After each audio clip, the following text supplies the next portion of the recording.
Do you realize what you've done, sis? It's only natural that everyone's giving you the cold shoulder after the two of you betrayed me. You knew the consequences, right? In response to my fury, my sister retorted with a derisive smirk. Consequences? People's opinions. If you worry about that stuff, you'll never survive. If we're happy, nothing else matters. If you keep concerning yourself with what others think, happiness will keep slipping away from you, just like this time. In the amid of our quarrel, my husband sided with my sister, grinning wickedly. However, having executed a ruthless revenge plan against those two, I will share that story today. My name is Ava, a 28-year-old employee, and my husband, whom I married last year, is 2 years older than me. He's 30.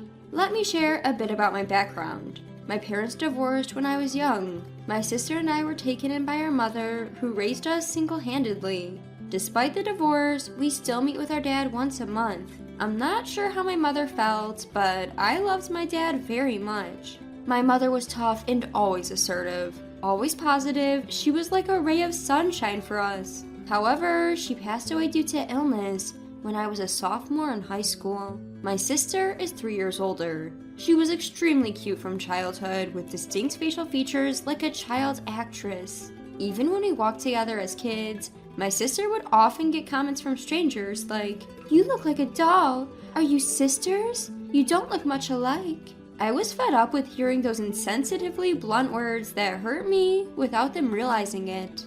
Even as a kid, it hurt. Compared to my sister, I had a typical face like everybody else. Unlike my doll-like sister, I've never been called cute by a stranger. In our student days, my sister was always popular. Compared to her, I was treated like a nerd, unpopular girl. Despite that, I was proud of and loved by my beautiful sister. I adored her, but there was one thing I didn't like.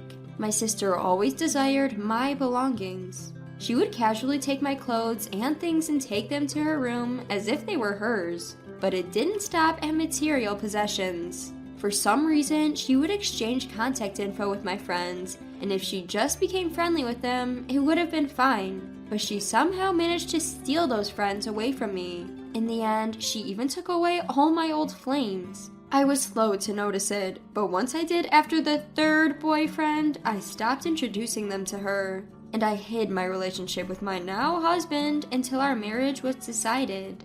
During our relationship, she would often say, "I know you have a boyfriend. You can't fool me. Introduce him to me. We're sisters after all."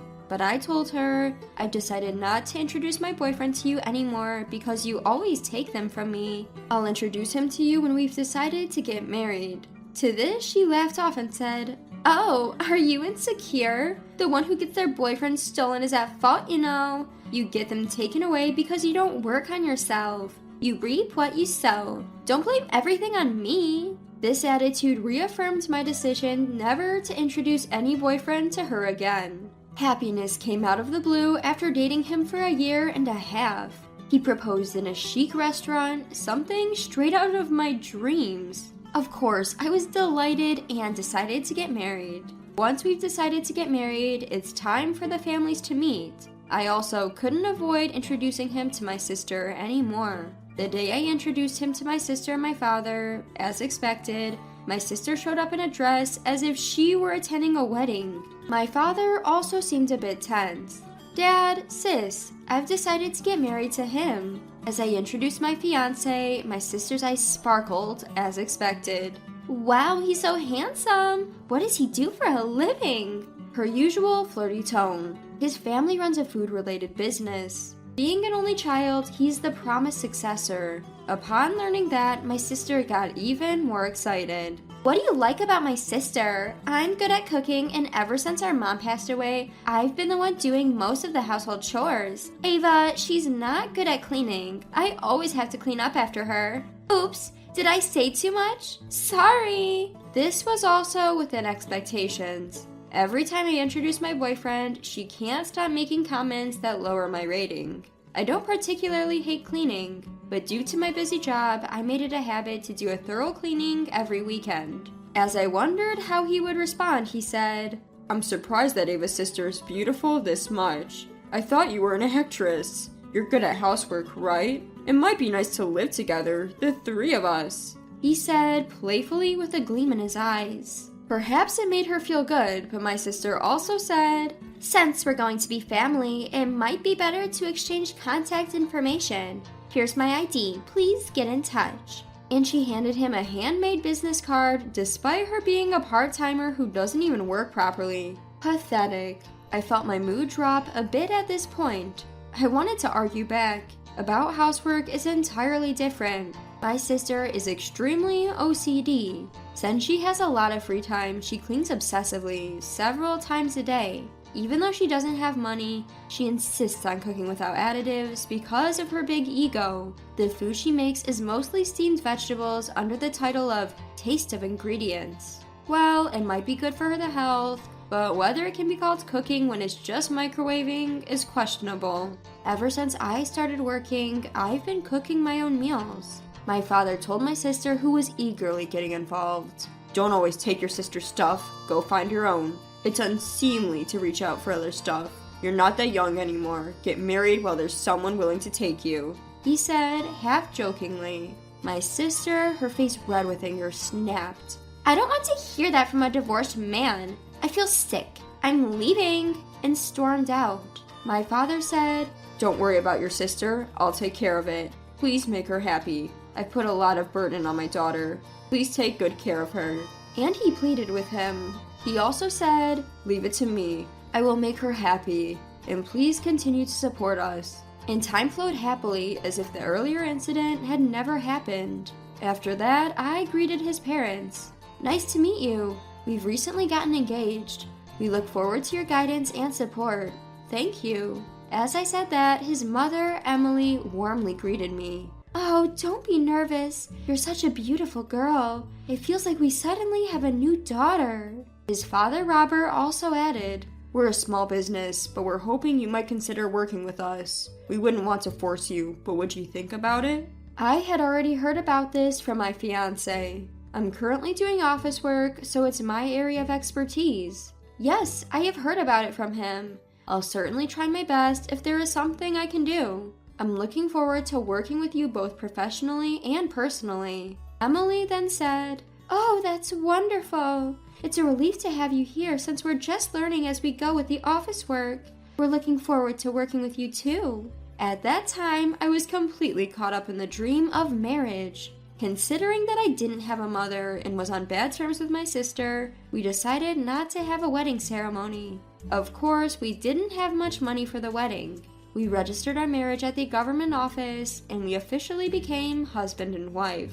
I left my previous job to start working at my father-in-law's company. I thought I had a happy life ahead of me, but I began noticing something odd after I started living with my husband. He takes a day off from work very often. He's completely spoiled because his parents own the business. Even his parents, so used to this, don't say a word when he takes a day off. And then, one day when he slacked off from work, something happened. I had forgotten my phone at home and came back during lunch break to get it. But there were a pair of high heels at the entrance. More than a strange feeling, my heart was pounding so hard it hurt. Moreover, those high heels were the same ones my sister had taken from me before. I understood the situation instantly. I decided to go outside and act as if I hadn't seen anything. That night, he acted as if nothing had happened. I had absolutely no trust in him anymore. My sister, oblivious to the fact that she's just being played by her numerous boyfriends, keeps insisting that she's popular. Wanting to know more about my sister, I hired a private detective to investigate her. I was shocked by the investigation's results after a month. My sister had been involved with 7 different men in that month, besides my husband. Moreover, all of them were married. My sister had never held a full-time job. Whenever she did work, it was part-time, and she couldn't stick with it because she has a big ego. If she's scolded, she doesn't go to work anymore. When she was younger, she used to have a bunch of sugar daddies. She looked down on me, working and earning my own money, and said confidently, "If a woman is cute, she can get by in life." Perhaps she began to feel the limits of relying on sugar daddies as she got older. Still, my sister, unable to be independent, was hooked on easy dating apps in hopes of marrying into money, and she would catch rich men and get involved with them. However, all those men were already married. My sister was just their plaything. My sister, probably blinded by her popularity, didn't realize the extent of her actions. In the end, she was involved in extramarital affairs with 8 men, including my husband. It was disgusting to even breathe the same air as such a husband. So I brought up the topic of divorce. My husband retorted, "Huh? You want a divorce? Well, if that's what you want, fine. I'll give you a divorce. But remember, you're the one who started this, so no alimony." Just as I expected, he readily agreed. I confronted him. "You were having an affair with my sister, weren't you? I know everything. How can you cheat on your wife with her sister?" Upon hearing this, my husband responded, "Oh, that makes things easier. I'll divorce you and remarry your sister. Even our parents know. It'll be quicker to have her over and be a witness to our divorce papers." He then called for my sister. She arrived in a matter of minutes. Seeing my sister only fueled my anger, I asked her, "Do you realize what you've done? It's only natural for others to look at you coldly because you both betrayed me. Are you prepared for the consequences?" In response, my sister just belittled me. "Consequences? Public opinions? If we cared about such things, we couldn't live. If we're happy, it doesn't matter what others think. If you keep worrying about how others see you, happiness will slip away just like this time. I'll also cut ties with you. I've taken the position of the company president's wife." In a sense, I was relieved. The sister I loved so much in my childhood is no longer there. If I can cut ties with her, I'll gladly do it. The divorce was finalized without a hitch. I told them, "I don't want alimony. In return, never see me again." My ex-husband responded with a grin. "Well, that's a relief. A peaceful divorce." We were renting our residence, so there was no property to divide, and we didn't even have much savings. The small amount of savings we had, which was just enough to cover moving expenses, ended up going to me. Then his in-laws, Robert and Emily, stepped in. In fact, I had told them everything before this discussion. Emily, though surprised, said, "I love you so much, and I want you to be happy. Are you thinking of quitting the company? If it's hard for you, I understand, but I will support you in any way I can. Please think about it." Robert then added, "Our son is useless. Your work is essential for our company." As it turns out, his restless in-laws arrived a little earlier than the designated time. Robert told my ex-husband, "I've had enough of you. You don't work properly. To top it off, you take leave to have affairs. Pathetic." My ex-husband retorted, "Even if you say that, I'm the only child and the next president. By my time, everything will be AI, so learning now is pointless." Emily also scolded him. "You don't work, but talk big. You don't need to show your face for a while. Reflect on your actions and then come back." My sister gleefully added, "Lucky, official vacation. Let's go on a honeymoon." It was clear the situation wouldn't get any better. I decided to stay at my in-laws' house until I could find a place to live. The next day, I filed for divorce. And just like that, I became a single again. And this is where my plan got set in motion. I sent a legal letter to my sister's affair partner right after filing for divorce. My sister panicked over the alimony demands from the wives of 7 men she had affairs with, pleaded with my ex-husband, saying, "We can get married if you pay this alimony. You're going to be the next president, so why don't you take some money from the company?" But he didn't work, so there was no way he had any money, and he couldn't possibly take money from the company. He was rational about this and furious that she had been involved with 7 other men besides him. All he had in front of him were alimony demands for a vast sum from the affair partners. His future was looking bleak. Apparently they had a fight, but that wasn't the end of his misfortunes. A few days after I reported the divorce and my sister's affair to my dad, I was dining with my dad, who was concerned about my health.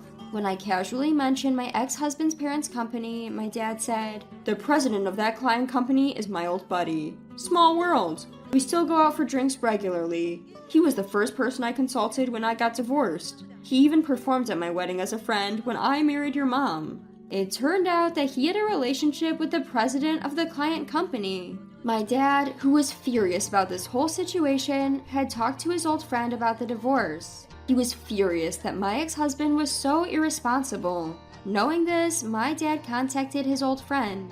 He was drinking nearby, so he arrived soon. He was the president, who I had met several times at work. Small world, isn't it?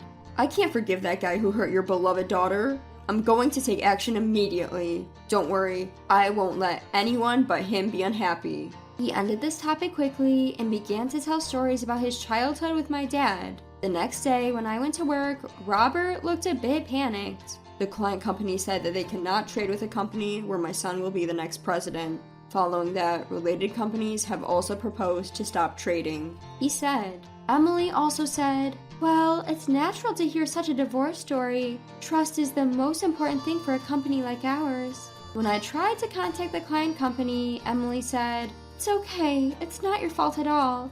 It's karma. It's about time that lazy son got a reality check. It's natural for a company to want to get rid of him. We've spoiled him too much. He's always skipping work without permission, slacking off when he's there, and then he has the audacity to suggest that manual tasks could be done by AI. He's not welcome in our company anymore. If we left the company to him, it would go under. Hearing this, Robert also said, you're right. The company would just go under if he took over. I have a proposal. It's a bit sooner than planned. But Emily, can we tell her about that thing? When he asked Emily, she said, this is perfect timing. Go ahead, darling. Then Robert said, this is something we've discussed before the divorce, but my foolish son is good for nothing. He's a burden to the company. Therefore, I'd like you to learn various aspects of the job over the years as a potential future president. This is not about blood relations, but a proposal to protect your precious company. I hope you will accept it. I was taken aback. I didn't have confidence in myself, but I dearly loved them, Robert and Emily. I want to help them. Without hesitation, I answered, I will do everything I can. I want to be of help to you, Robert and Emily. Please allow me to continue working in this company. I wish to be able to protect this company over the years. I'm at your service. The two of them were overjoyed. Even though our form as a family has ended, I'm happy to have a deep relationship with them. Upon our decision, Robert called in my ex-husband. Feeling the unusual atmosphere, my ex-husband appeared promptly. I explained the circumstances. My ex-husband had been smugly assuming he'd be the next president. When he found out that I had inherited the position of the next president, he started yelling at me. Playing the victim, huh? A plain Jane like you needs to have a decent personality to survive. Trying to assert my company. I've got no intention of stepping down, he said. Before I could retort, his father Robert cut in. What kind of language is that for a future president? You're nothing more than a ghost employee who barely works. We no longer need such an employee in our company. You're fired. What's that all about? I pass on the sinking ship of a company that's on the verge of going under. I'm quitting. Give me a severance pay of $100,000. He was talking nonsense. It felt like talking to an out-of-touch child. His mother, Emily, was laughing. There's no way we have severance pay to give to you. If you say so, we'll have you compensate for all the losses the company has incurred due to your mistakes. You can't do that, can you? If so, you should quietly step back. He puffed up with an annoyed look on his face and blurted out, Geez, leave me alone. I ain't dealing with you folks no more. Don't come crying to me in your old age, 'cause I'll kick you to the curb. It was hard to believe that he would say something like that to his parents. Robert chuckled. Ha! No matter how hard times get, I ain't gonna come crying to you. Sorry, but this here company is doing way better than you think. Ain't never crossed my mind to rely on you for my retirement. And with that, my ex-husband said, We're done here, and stormed out. We all looked at each other and couldn't stop laughing. Emily chimed in. Good riddance. Knowing him, he'll be back crying in no time. But I ain't lifting a finger to help him, no sirree. It ain't doing him any good. Robert added, That's right. Well, gotta thank him for finding us a darn good successor to take over the business at least. My ex-husband said it's a peaceful divorce, and I reckon he's right. Later, I heard through the grapevine that he broke up with my sister. They must have come to their senses after seeing that big alimony. I once spotted him working as a cashier at the nearby gas station. I was relieved to see him working hard, but that was the only time I saw him there. He probably couldn't stick with it and quit. As for me, I'm working my tail off in sales alongside the president. I absolutely adore Robert and Emily, who treat me like their own daughter. The company is bustling, with more clients and new hires coming on board. I'm having a ball at work. Can't help it. My love life is in the pits, but my social life is through the roof. A fantastic family in Emily and Robert, and a job I love. Life's just peachy right now. No more ties with my good-for-nothing sister, so no troubles whatsoever. I'm grateful for the connection my ex-husband gave me. My name is Karen. I married my husband, whom I met at a university mixer at the age of 22, and we are now in our 8th year of marriage. We both love our jobs, and we don't have any children yet. We do have some desire to have kids eventually, but in this day and age, we wanted to work full-time as long as we could. Our jobs kept us both busy, and while we couldn't call it a life of misconnections, we both often worked late. And given that we've been together for 12 years since our university days, there wasn't exactly a daily mood of eager baby making. What's more, we currently live in New York, but my husband has told me that he intends to take over his family business in the future, so it's decided that we will return to his hometown in rural Nebraska. I had agreed to this. I was starting to think that it was time to start considering our future. I was, of course, feeling some pressure due to my age, but for now, I wanted to prioritize my current life as a career woman in the city. I get along well with my husband's parents, and I just had a phone call with my father-in-law the other day. Normally, in-laws would be asking about when we are going to have children, but they don't. Instead, they always show their consideration by saying things like, "Karen, our son can be quite selfish, isn't he? Thank you for looking after him." I felt that even if we move to rural Nebraska in the future, we can get along well with his parents. So for now, I was determined to fully enjoy my life and work in the city. Then, one day, as usual, when I returned from work, unusually, my husband had come home earlier. Even when I had to work overtime, I usually return home by 8 p.m. at the latest, including the time I spent shopping for dinner. And no matter how late it gets, I am home by 9 p.m. But my husband sometimes comes home past midnight, so I couldn't help but blurt out, "Oh, that's unusual." That day, I did some shopping at the supermarket and got back home at 9 p.m. It's rare for my husband to be home at this hour, and the atmosphere was gloomy. He was sitting on the couch, silent and brooding. Had something happened? "Welcome home." He doesn't even respond when I talk to him. "What's wrong?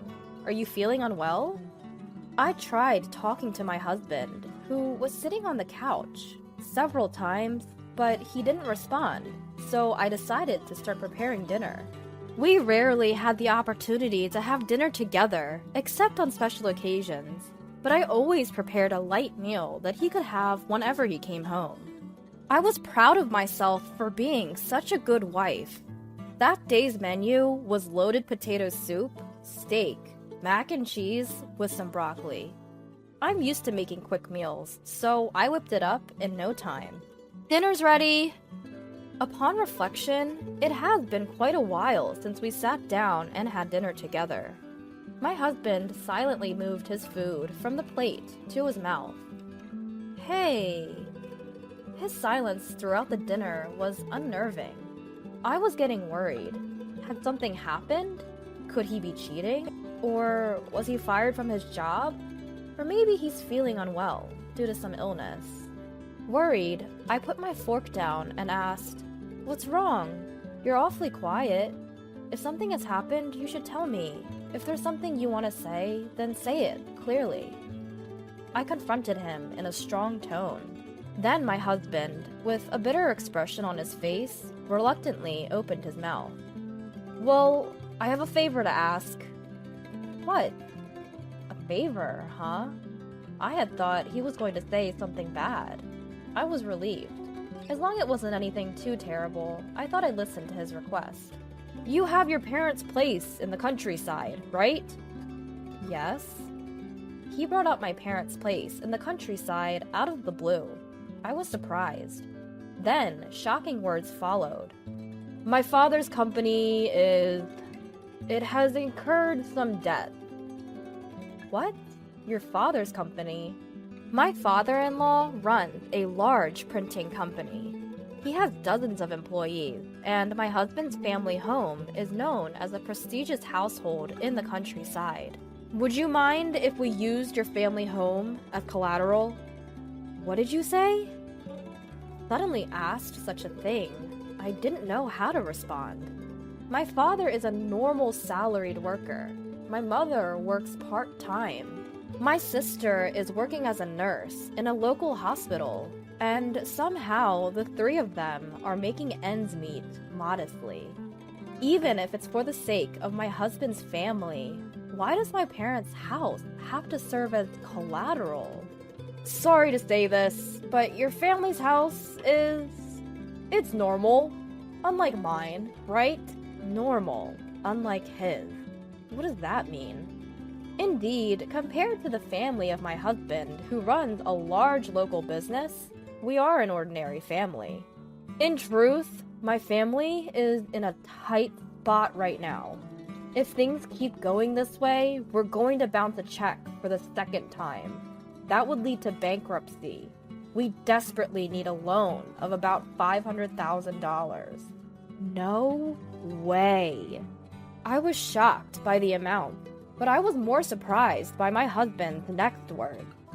We come from a special family that runs a business, but your family is just the typical one, after all.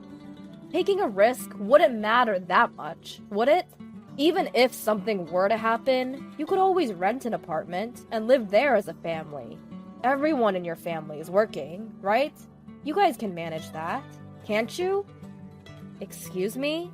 We come from a family of different social status.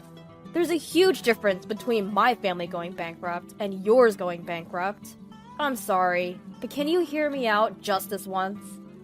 Do you even realize what you're saying? Ignoring me, my husband continued.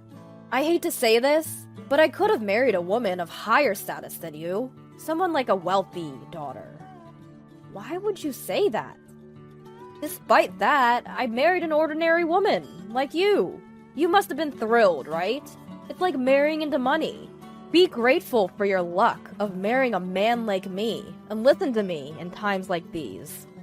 It's true that when I married my husband, both of my parents were happy that I was marrying the only son of a business owner. But they were also very apologetic, saying, we somehow feel like we're not on the same level. But I didn't marry my husband because I was aiming for a rich man. We both loved reading, met at a book club, and decided to get married because we found love for each other. But deep down, I couldn't believe he had been thinking like this. My husband's abusive words became more and more harsh. Your sister! Why is she still living in the house she was born in? She's a nurse, isn't she? She should get married and leave home already. If it's just the two of your parents, they can easily rent an apartment. It's cheaper in the countryside. Enough is enough. I started to lose my temper. That house was left to us by our grandparents, and our parents built it with their sweat and tears while raising us sisters. You're saying it doesn't matter what happens to it? But my husband wasn't listening anymore. Look, none of that matters. Don't bother me with your small-scale stories.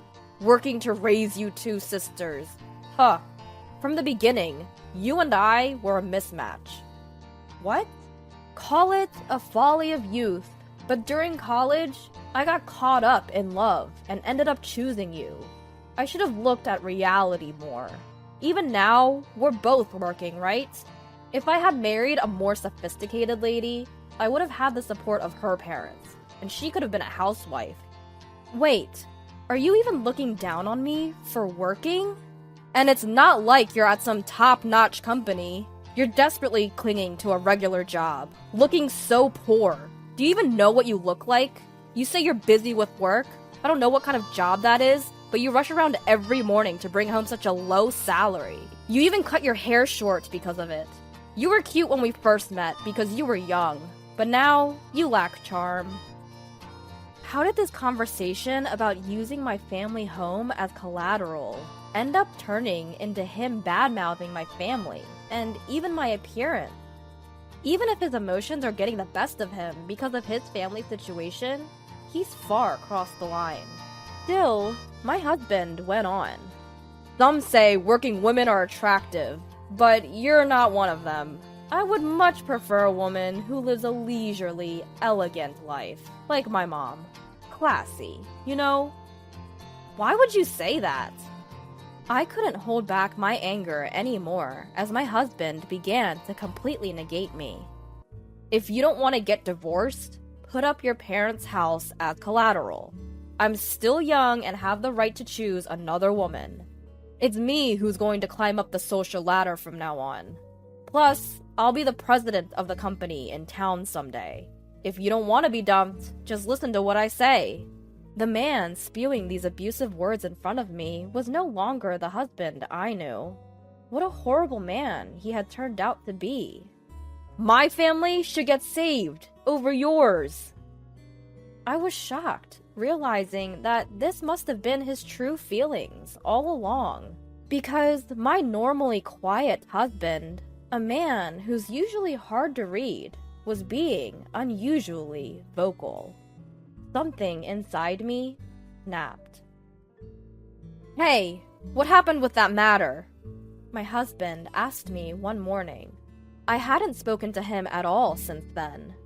Perhaps he had started to feel rushed, or maybe he had simply decided to stop hiding his true nature after openly expressing his long-held thoughts about me. His attitude remained incredibly arrogant. I'll give you an answer tonight. Upon hearing my response, he left the house. I filled in all the necessary items on the divorce papers I had brought from the city hall, signed them, stamped them, left them on the dining table, and then left the house. That evening, "Hey, what's this? What are you trying to do?" My husband, who might have expected me to consent to the collateral talk, had come home earlier than me. He was flabbergasted, looking at the divorce papers on the table.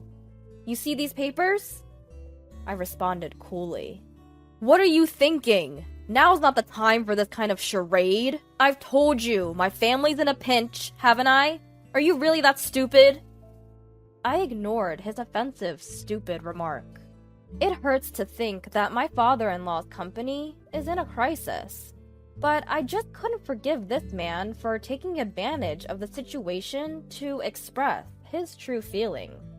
"You're just an ordinary woman. I should have married a richer daughter." He had been carrying on with our married life all this while, thinking such things. And although he always comes home late, he could come home early in times of emergency. I hadn't noticed, or even thought about it before, but maybe he had had one or two affairs under the guise of work. But at this point, I didn't even care. Once I realized that he had been looking down on me and my family all along, there was no way we could continue our marriage. "Hey, don't mess with me!" He approached me, his demeanor threatening as if he might strike me, but I didn't flinch. "I've made up my mind. Now you need to sign this, too," I calmly stated. After that, I thought there might be a court battle involving lawyers, but in the end, he simply agreed to the divorce after some time. Since I had presented the divorce papers, I quickly packed my things and escaped to a temporary apartment. Perhaps he gave up, regretting what he'd already spat out was too late. He had clearly insulted me, and not just me, but my family environment as well. What's been said can't be unsaid, and I didn't give him the chance to undo it, because that was his true feelings. After the divorce, I worked hard at the job that my husband had ridiculed as low-paying. Fast forward a few years. On a Saturday afternoon, a day off from work, I got a call from my former father-in-law. The divorce was so sudden, we didn't have the opportunity to discuss anything with my ex-husband's family, because until that incident, I had been nothing but a good daughter-in-law. Ah, Karen! Long time no see. Long time no see, father-in-law. I was relieved by the cheerfulness in my father-in-law's voice. I tried to start the conversation, but my father-in-law interrupted me. I'm sorry about that time. I've heard a lot from my son. Yes, my father-in-law seemed to have completely forgiven my impoliteness. I think you know the situation, but since then, our company has recovered, and my son has returned to our hometown to help with the business. Is that so? At least, that was good. Even though they were the family of my divorced husband, I didn't wish misfortune on his parents because they were not the one to be blamed. My former father-in-law continued. Well, basically, my son came crawling back to us after you divorced him because that hurt his ego so much. And, well, you might not be interested, but I wanted to talk about our son. Yes? I had no choice but to listen, since I couldn't just hang up the phone. Since that time, he's been really down in the dumps. He's simply unmanageable. Really. I don't like speaking ill of my own son like this, but he's got this big attitude, like, I'm the son of the owner of this company, and he's alienating the employees. His ego has grown even larger since he moved back from New York. And he's just not well-liked at all. I see. He came back out of nowhere and started acting all high and mighty. We don't know what to do with him. I can somewhat imagine the situation. After all, he had such a low opinion of me, his own wife.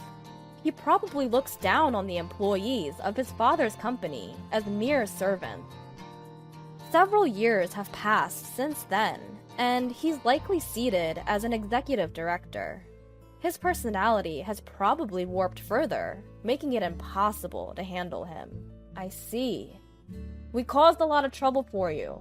Anyway, Karen, this might be odd for me to say, but I hope you find true happiness. I know my son has been a real handful. That's not true at all. I hope you stay well, too. After hanging up the phone, I was relieved to know that his company was doing fine, and I couldn't help but envision what my ex-husband might be like now. But my imagination only lasted for a minute or two. Right after, I received a text from my current boyfriend. I've chosen the restaurant for tonight. Here. There was a link to an upscale sushi restaurant in the iMessage. Got it! See you at 6 p.m. I replied, and started thinking of what to wear for our date tonight. Since then, I've worked hard and been promoted, and quite unusually for my company, I've made it to the executive's position, a rare achievement for women. My salary has increased considerably from before, and I'm comfortably living on my own. I've been able to save money successfully, and I was even able to gift a new car to my parents back home. My younger sister found a good man, got married, and is living happily in our hometown. And currently, I'm dating a man I met through work with the intention of getting married. He's a kind-hearted and wonderful man who, like me, comes from a normal upbringing.